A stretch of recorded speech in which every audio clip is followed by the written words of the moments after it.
Something big just happened. The kind of headline that shakes Wall Street and sends shockwaves all the way to Santon. Donald Trump just reignited a global trade war, and the markets didn't take it well. Billions wiped off in hours, a global sell-off, currency swings, and panic creeping into portfolios across the world. If you're a South African investor, even if your money is sitting in a local fund or retirement annuity, this affects you more than you might think. Because the reality is, global markets are connected, and when the US trembles, the world reacts, including us. So if you're watching and wondering, what does this mean for my investments? You're not alone. This may just be one of the most important conversations we have this year.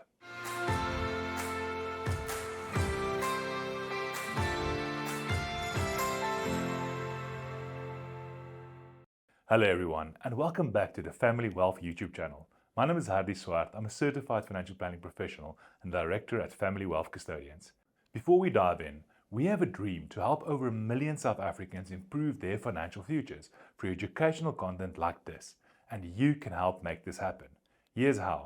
Subscribe to the Family Wealth YouTube channel, click the notification bell so you never miss a video, and share this video with friends and family who might need it. Quick disclaimer. This video is for educational purposes only. Make sure you speak to a certified financial planner or a relevant professional before making any big financial decisions. Let's start with the basics. On the 2nd of April, just a day after April Fools, Donald Trump announced a broad set of tariffs targeting China, Europe, South Korea, and many more. Even Canada got their fair share. The very next day, the markets tanked, with the S&P 500 opening down 3.5% negative. The JSE wasn't spared either, falling global markets into the red. But let's zoom out. We're looking at the FTSE Global All Cap Index, and we've seen the biggest global drawdown since COVID crash.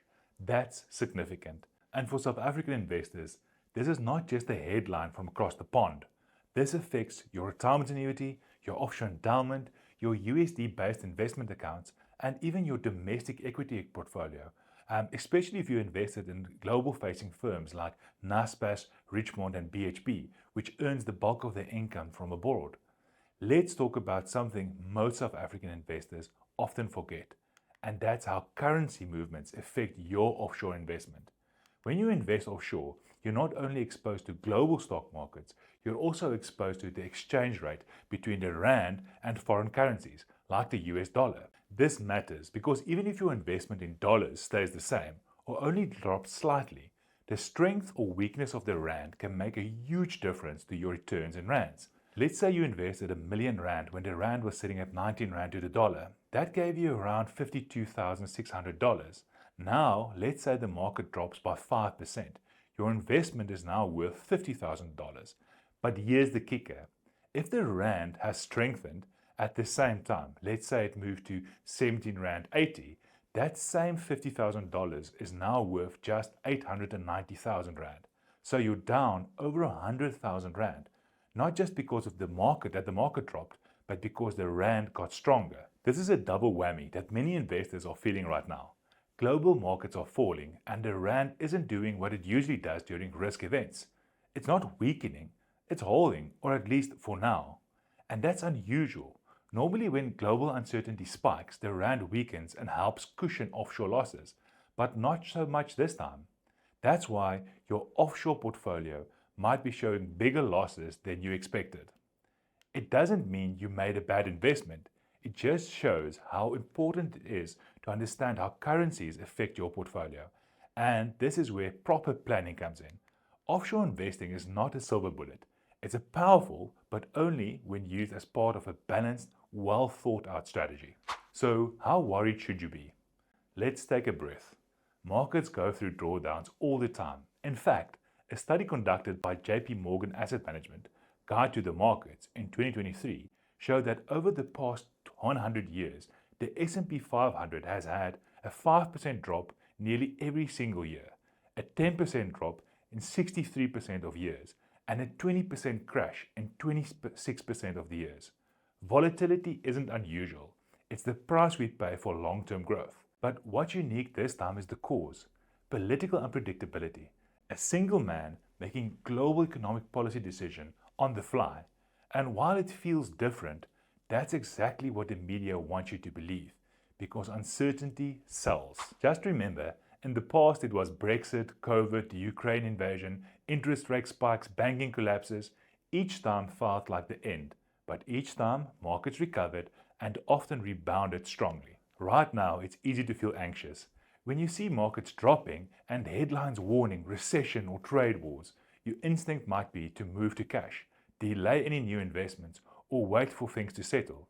But let's take a step back. What does the data actually say? A study conducted by Fidelity in 2023 showed that over the past 50 years, after markets have fallen by 10%, the average return over the next year has been nearly 12%. If the market falls by, let's say, 20%, the average return over the next 3 years is around 24%, and over 5 years, nearly 50%. Markets recover, and the recovery often comes fast and unexpectedly. The best days in the market tend to follow the worst ones, sometimes in the very same week. If you missed just the 10 best days in the market over the past 20-year period, your returns could be halved. And here's the real challenge. Those best and worst days are almost impossible to predict. That's why trying to time the market usually doesn't work. Getting out is easy, but getting back in at the right time is much harder. You not only have to be right once, you have to be right twice. So instead of trying to outguess the market, stay focused on your long-term plan, stick to your strategy, and remember, volatility is part of the journey. Successful investing isn't about avoiding drops. It's about staying on course through them. Let's be honest, investing is as much about managing your emotions as it is about managing your money. When market falls, fears kick in. You feel like you're losing control. You want to do something, anything to stop the pain. I had a client just this week who called me and said, "Hardy, maybe I should withdraw all my funds and put it into cash until things look a bit more stable." It's a common reaction, but here's the irony. If markets had gone up by 10% over the past few weeks instead of down, he probably wouldn't have hesitated to invest, even though he'd been buying in at a higher price. Why is this?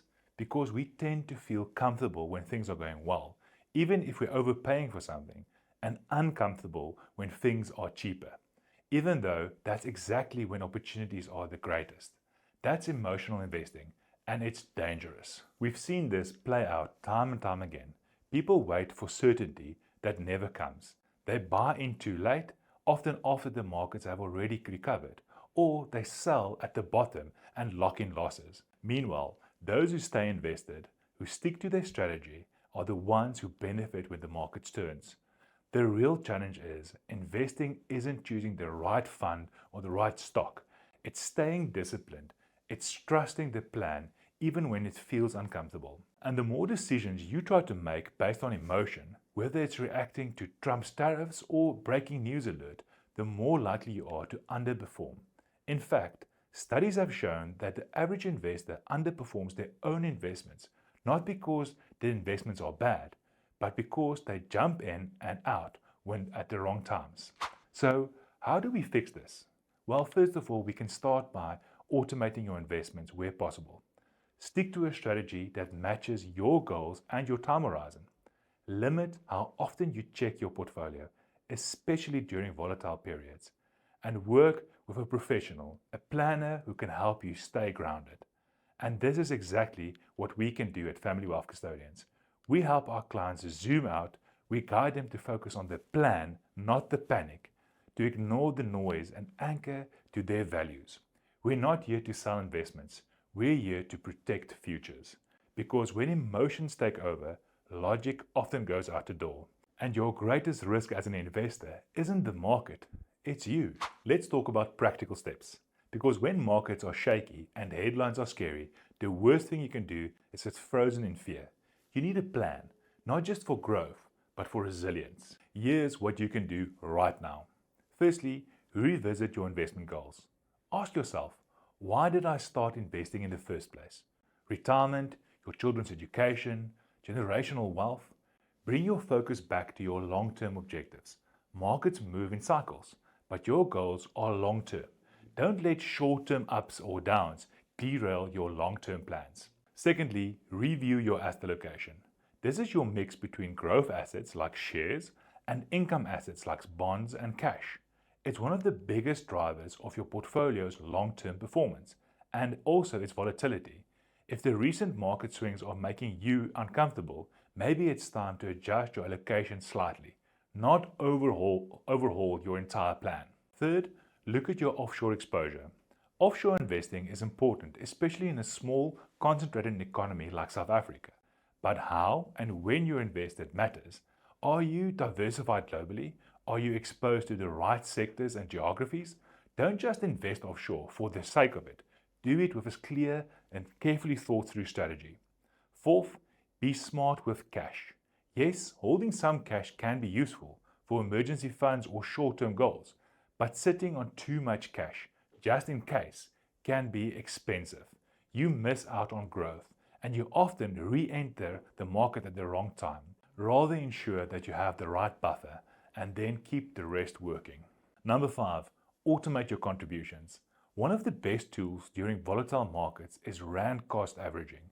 When you contribute regularly, let's say monthly, quarterly, and so forth, you're buying in at different prices. Sometimes high, sometimes low. Over time, this smooths out the bumps and reduces the risk of bad timing. Number 6, rebalance your portfolio. Market moves can distort your allocation. Maybe your offshore holdings have shrunk or your cash pile has grown. Rebalancing helps bring things back in line, trimming where you're overweight and topping up where you're underweight. This maintains your intended risk level. Number 7, don't make changes based on fear. Every investor who says, "I'll wait until things settle down," has usually missed the bounce. Markets recover fast, often when you least expect it. If you're going to make a change, do it because it aligns with your plan, not because you saw something in the news. And finally, speak to your financial planner or a relevant professional. This is not a sales pitch, it's a real step. Having someone you trust, who knows your goals, understands market cycles, and keeps you accountable is one of the most valuable assets you can have. We do this every single day for our clients. Whether it's reviewing your strategy, adjusting your allocation, or simply taking you off the ledge, we're here to walk you through that journey, every step of the way with you. Trump is an enigma and his tariffs are a curveball, but they're just one of many that the markets will throw to us over our investment lifetime. If you focus on the headlines, you'll feel overwhelmed. But if you zoom out and if you trust the process and stay on course, you give yourself the best shot at long-term success. And remember, the market rewards discipline. It punishes fear. So stay informed, stay invested, and stay calm. If this video brought you value, please like, subscribe, and share it with someone who's feeling nervous about the markets.